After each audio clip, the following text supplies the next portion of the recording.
Good morning children. Welcome back once again to my maths class. In today's video lesson, we are going to talk about the new chapter, that is chapter 3 of 10th class, that is polynomials. Okay, we have successfully completed real numbers and sets. Now we are moving to the third chapter, that is polynomials. Now you are well acquainted with polynomials in your 9th class because 9th class we have in chapter 2 polynomials and factorization. Okay, so let's have a recall of the previous concepts. Okay, what is a polynomial? Like we know, a monomial is a term having, mono means one, mial means a term, monomial means a single term. Okay, likewise binomial, two terms. Okay, trinomial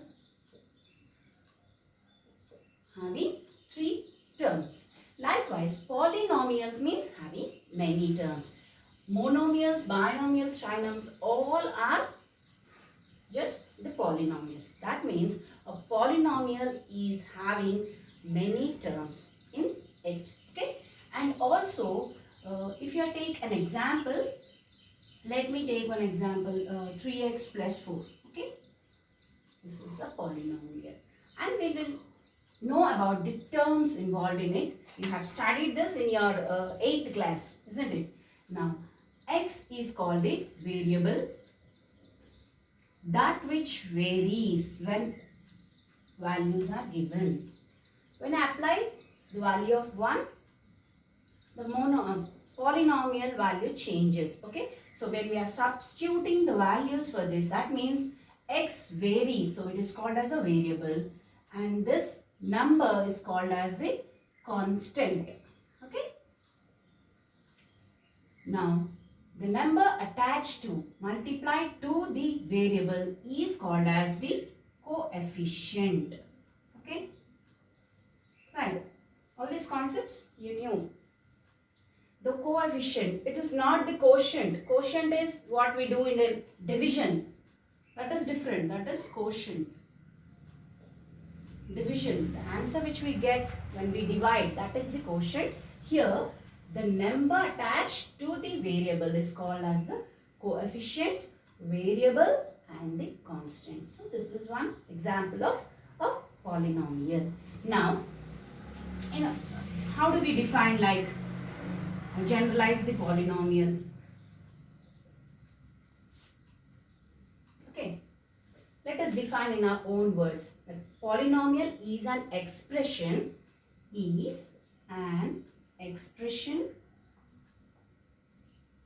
containing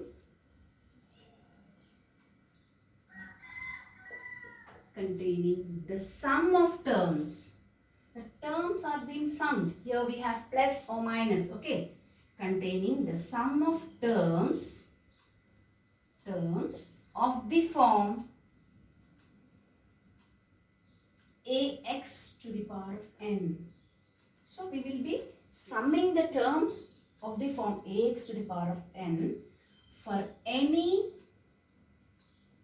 real number, a. This must be a real number, and any whole number n. Got it, children?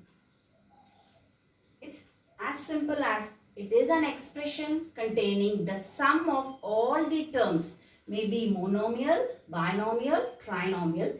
So sum of all the terms of the form. The terms are in the form of ax to the power of n, where a is the coefficient, x is the variable, n is the exponent.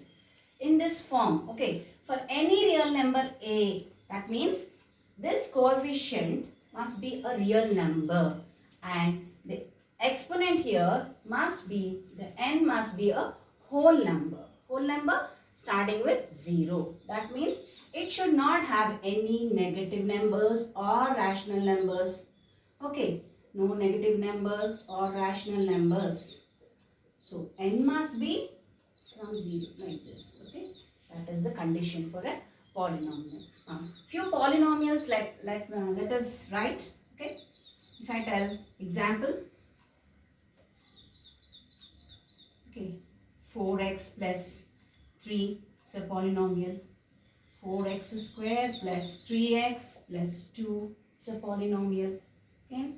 Also you can take 4x cube plus 3x square plus 2x plus some 7, it's a polynomial.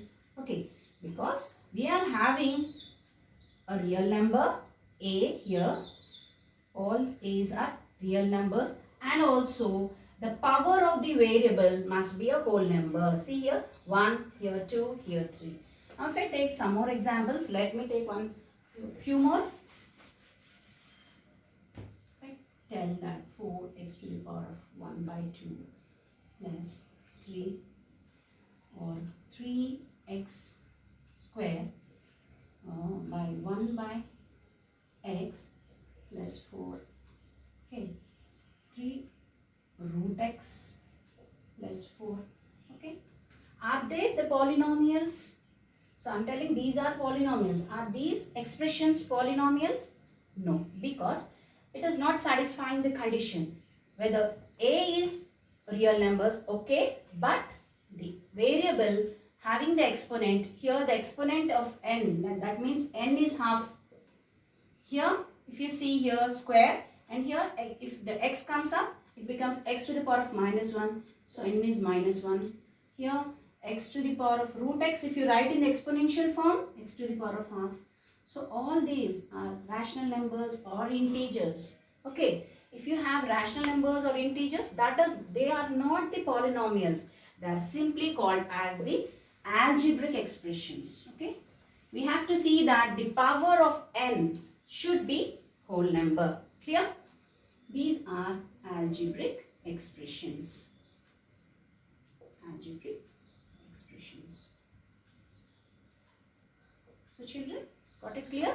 A polynomial is an expression containing the sum of the finite number of terms of the form this, whereas a must be a real number and n must be a whole number. Okay, and a coefficient of the variable, the number which is attached to the variable is a coefficient, variable and the constant. These all are the basics. So let's start the chapter. Okay, I've taken few polynomials. See here, they are the sum of the finite terms. Okay, if you see the first one, the first example, the second one, the third one. Okay, if you see the first one, here the variable is having the power 1. Okay, power is 1 here. Whereas if you see the second one, here power 2 and here power 1. So the biggest one will write, the highest one will write, it is 2. Okay, here we have power 3, power 2, power 1. So the highest one is power 3. So what I want to tell is that the highest power of a variable is called the degree of the polynomial. Here, I'll write it here, highest power of variable. No doubt we have many powers here, 1, 2 and 3. But the highest power of variable is called the degree of the polynomial. Okay, is called the degree. Okay.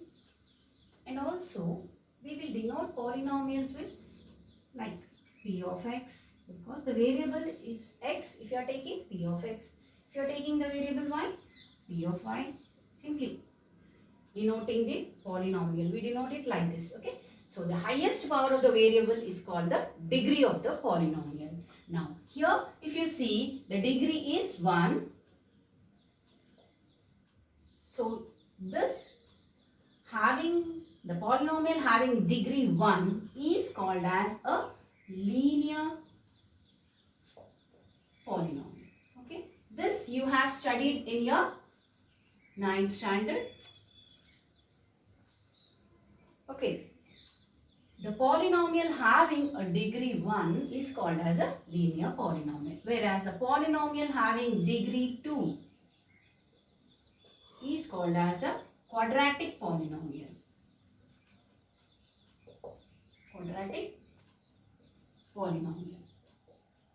Whereas the polynomial possessing degree 3 is called as cubic polynomial.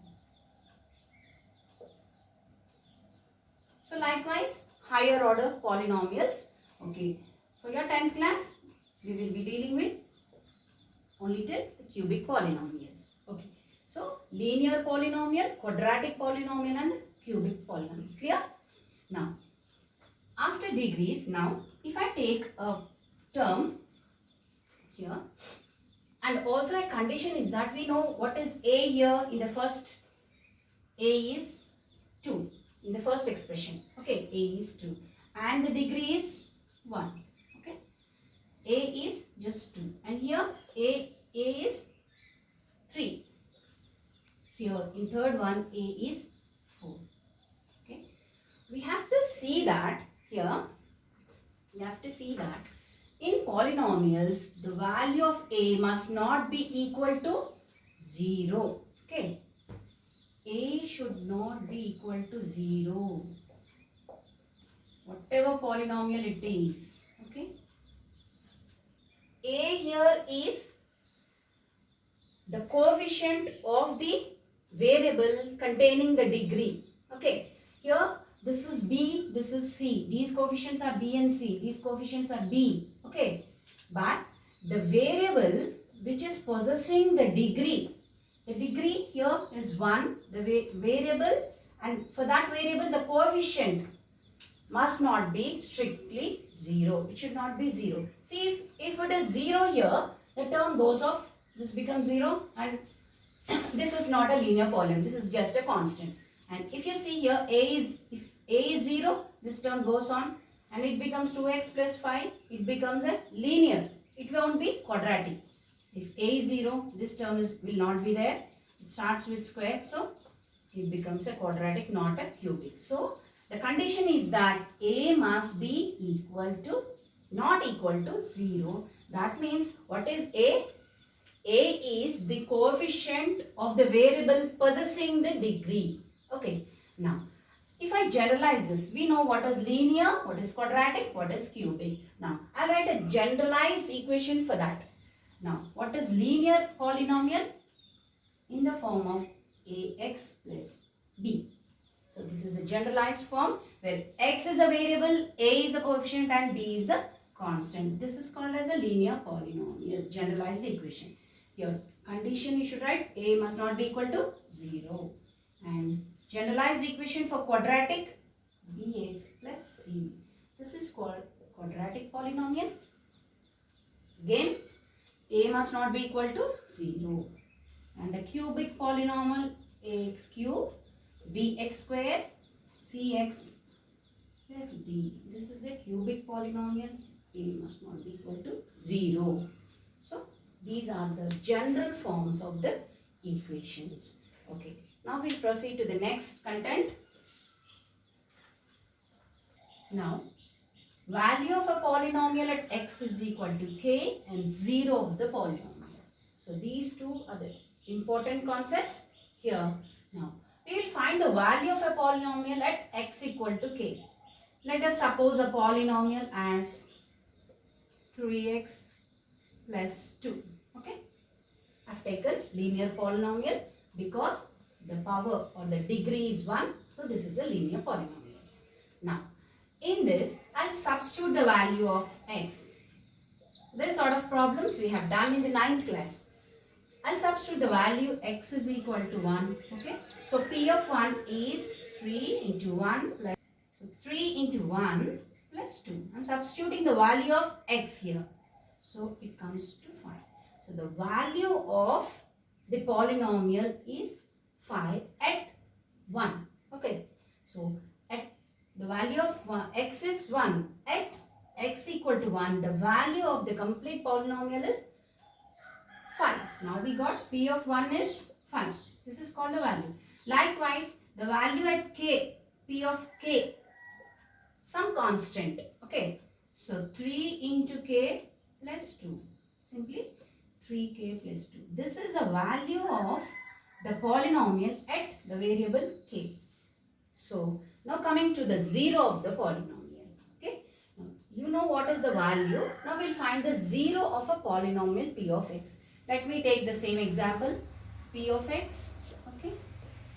3x plus 2. So what is a 0 means? A 0 is that which when applied to the polynomial, the value of the polynomial comes to 0. Got it?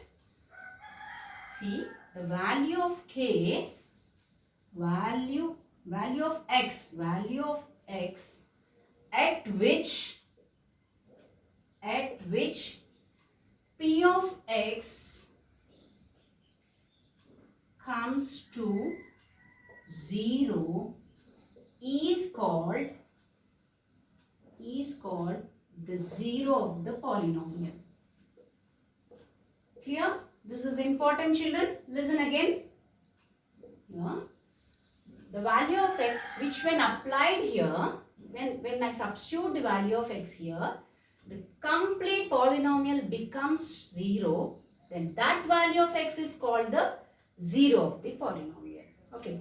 That means this polynomial must be 0. Okay.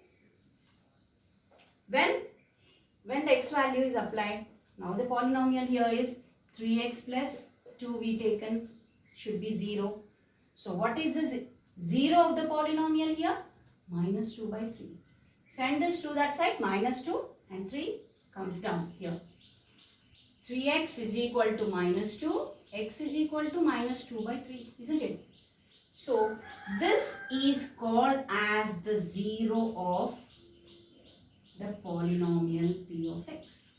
Understood? If I apply this or if I substitute this into this polynomial, the value of the polynomial comes to 0. So that variable is called as the 0 of the polynomial. Here, just when I apply any term I am applying in the variable part, the value comes to some number, 5 or 3k plus 2 or 6 or some other thing. This is called the value of the polynomial. But when the value of the polynomial becomes 0, that value which when applied there, the x variable, that value becomes the 0 of the polynomial.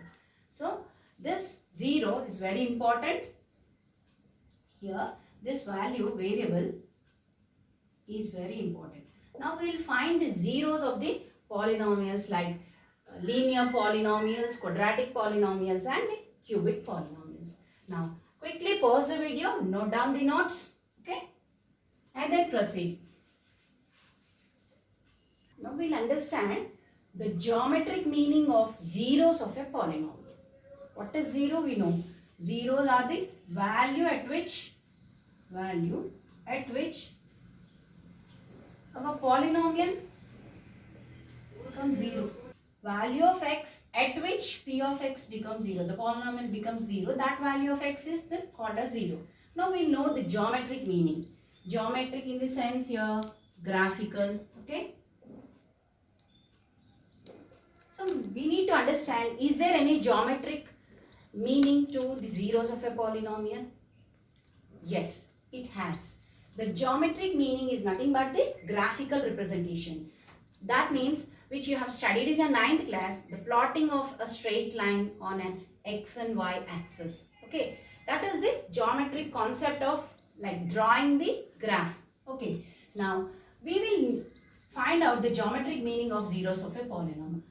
Although we have found out the algebraic concept of the zeros of a polynomial, how to find a zero of the polynomial we have found out through algebraic concept. Now we will know about the geometry. I'll be taking the x and y axis.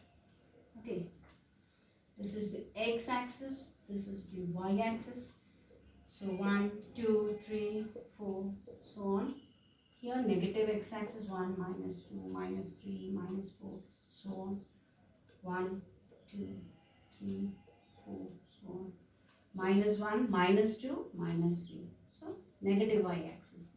So if I see, let us plot a simple straight line here. If I take our polynomial p of x as x plus 2.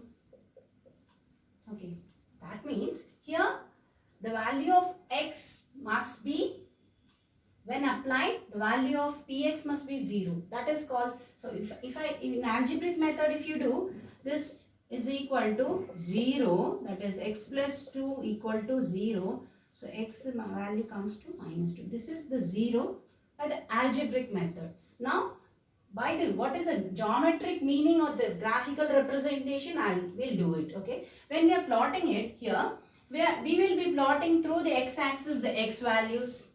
Through the x-axis, I will be plotting the x values. Through the y-axis, I will be plotting p of x values. Got it? Here, we will be plotting p of x in the y-axis. That means our p of x here, p of x is equal to x plus 2. So, p of x is the y, because we will be plotting in the y-axis. So, y is equal to x plus 2. That this we have learned the linear equations in two variables. Okay. Y is equal to x plus 2. So, let me say, let us take points x and y. So, all this you have done. When the value of x is 0, substitute 0, 0 plus 2. So, the value of y is 2. Then, if the value of x is minus 2 plus 2, 0, value of y becomes 2. So, if we write the coordinates, minus 2, comma 0. Okay, x, y coordinate. So, these two, let me plot on the graph. 0 and 2. See the x-axis 0 and 2. This 0, comma 2. Okay. And minus 2, 0. So, minus 2 and 0. This comes. Minus 2, comma 0. So, if I draw a straight line passing through this, this is nothing but our line y is equal to x plus 2. This you have done in your 9th class. Okay. So, if I tell that this straight line is intersecting our x-axis at one point, that is minus 2, comma 0. So, here through the geometrical method, we can say that the line, so this is a linear polynomial, the line intersecting x-axis, so that point's x coordinate is called the 0, is nothing but the 0 of polynomial p of x. Okay. So, this point where the line is intersecting the x-axis. Okay. Here, see 0 means, what I am telling, the value of the polynomial must be 0. Then this x value is called as a 0 of a polynomial. So, p of x is nothing but y. So, when y is 0, what value you got? When y value is 0, x coordinate is minus 2. When you will take the y value 0, only on x-axis. On x-axis, value of y is, on x-axis, value of y is 0. Whatever, if you take here, 1, comma 0, 2, comma 0, isn't it? So, when the y value, that means here the px value is 0, y value is 0, then the x coordinate minus 2 is the 0 of the polynomial. This is the geometric meaning, or the geometric concept involved in the zeros. Okay, the algebraic method you got, and the likewise, if you take this is a linear polynomial. I have drawn a straight line. Likewise, if you take some curve. Okay, so this is x-axis, this is y-axis. So I've been plotting and I've got a curve. So how many zeros it has? 3 zeros.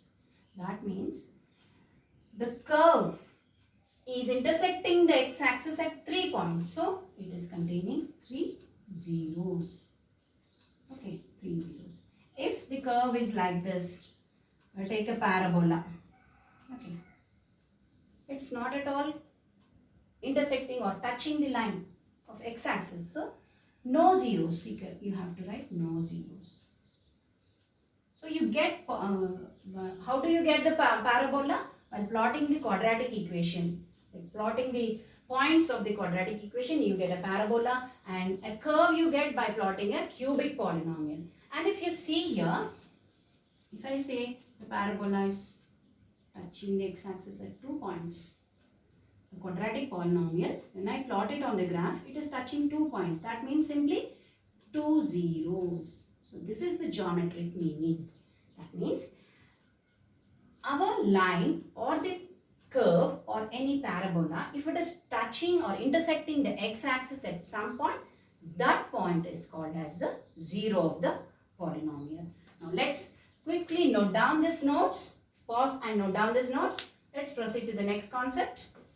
Polynomial p of x of degree n, the graph y is equal to p of x intersects the x-axis at most n points. Okay, the graph it is intersecting at one point, it is a linear polynomial. So if you take, that means of degree n, at most means at the maximum number of points are n points for a degree n polynomial. Now if you take a linear polynomial ax plus b, so here the degree is 1. So at most or maximum number of zeros, that means maximum number of points it intersects on the x-axis are 1. The meaning of at most is that means maximum. So it may not intersect also. So minimum number of zeros may be 0. If I take a graph like this, straight line goes here. It's not at all intersecting. Okay. So minimum may be 0. So likewise, if you take a quadratic polynomial, if it is degree 2, okay, at the max you get maximum number of zeros, you get degree 2, so 2 zeros. Okay, minimum you may get no zeros or 1 zero. Okay, so if in the case of quadratic polynomial, it may cut, it may not cut, maybe here, yes, it may just touch. So 1 point, no zeros, 2 zeros. Likewise, the same for the cubic polynomial. If you take bx square plus cx plus d, so the degree is 3. At the most we get, at most zeros are 3. Okay, so minimum we may not get, we may get 1 zero, 2 zeros. Okay, the curve, when cubic polynomial is plotted on a graph, you get a curve. The curve may not intersect, curve may intersect at 1 point, okay, may touch, or at 2 points. If you take, these are the 3 points or just 2 points. Okay, so at the most zeros are 3. That means maximum number of zeros we can tell according to the degree of the polynomial. So this is all about the polynomials. Today we have revised all the concepts and about the zeros of the polynomial. Be sure and be clear. Learn the concepts and practice the problems, children. In our next video lesson, we will be talking about the exercise problems. Thank you all.